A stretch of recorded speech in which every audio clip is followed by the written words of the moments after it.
I've dealt with lots of people who have anxiety disorders, And one thing about people who have anxiety disorders is they are not mysterious to me. It's no problem for me to understand why people have anxiety disorders, or why they're depressed, or why they have substance use problems. The mystery to me is always why people don't have all of those things at once, because everybody has a reason to be anxious. In fact, we have the ultimate reason to be anxious because we know that we're vulnerable and we know that we're going to die. And how you cannot be anxious under those circumstances is a great mystery. It's a massive mystery. And the same thing applies with regards to depression. And then the same thing applies to some degree with regards to drug and alcohol abuse. As I said last week, there's plenty of reasons to drown your consciousness in alcohol, that's for sure. We could refer to the aforementioned anxiety and depression, not least. And the sorts of drugs that people are prone to take are chemicals that take the affective edge off the tragedy of life. So back to the issue of fear. Abraham is self-conscious, that's what this commentary says, but the thing is he moves forward despite that. He's self-conscious and he knows the danger, but he moves forward despite that. And that's actually the appropriate response in the face of actual non-naive understanding of what constitutes life. Like if you're naive and you move forward, it's like, well, what the hell do you know? There's no courage in naivety because you don't know what there is to stop you. You don't know what dangers you might apprehend.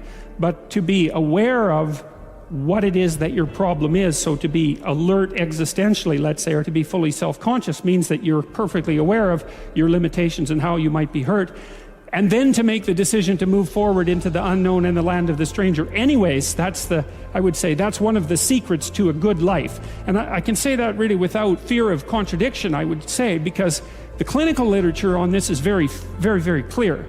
What you do with people who are afraid, and to some degree depressed, but certainly anxious, is you lay out what they're anxious about, first of all, in detail. What is it that you're afraid of? What might happen?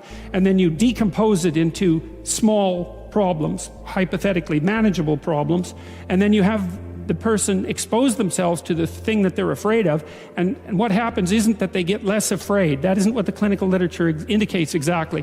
What happens instead is they get braver. And that's not the same thing, right? Because if you get less afraid, it's like, well, the world isn't as dangerous as I thought it was, silly me.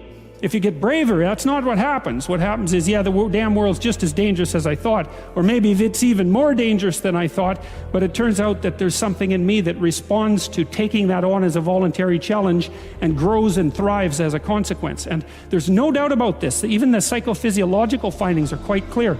If you impose a stressor on two groups of people, and on one group the stressor is imposed involuntarily, and on the other group the stressor is picked up voluntarily, the people who pick up the stressor voluntarily use a whole different psychophysiological system to deal with it. They use the system that's associated with approach and challenge, and not the system that's associated with defensive aggression and withdrawal. And the system that is associated with challenge is much more associated with positive emotion and much less associated with negative emotion. It's also much less hard on you because the defensive posturing system, the prey animal system, man, when that thing kicks in, it's all systems are go for you, The pedal's pushed down to the metal and the brakes are on. You're using future resources that you could be storing for future time right now in the present to ready yourself for emergency. So there's nothing simple or trivial at all about the idea of being called to move forthrightly forward into the strange and the unknown. And there's a real adventure that's associated with that, right? So that's an exciting thing, which is part of the reason why people travel. And then also to see yourself as the sort of creature that can do that, is willing to do that on a habitual basis, is also the right kind of tonic for, I hate this word, for your self-esteem.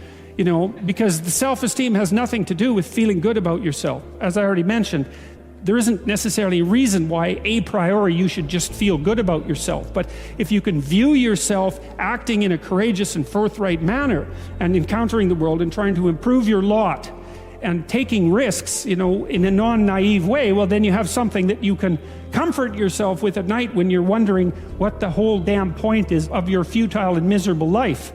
And that's necessary because it's often the case that you wake up at 4 in the morning, or at least sometimes the case that you wake up at 4 in the morning when things haven't been going that well and wonder just what the hell the point is of your futile and miserable life. You have to have something real to set against that. It can't be just rationalizations about how, you're a valuable person among others, even though that's true. That's not good enough. You need something that's more realistic to set against that. And observing courage in yourself is definitely one of the things that can help you sleep soundly at night when things are destabilized a little bit around you.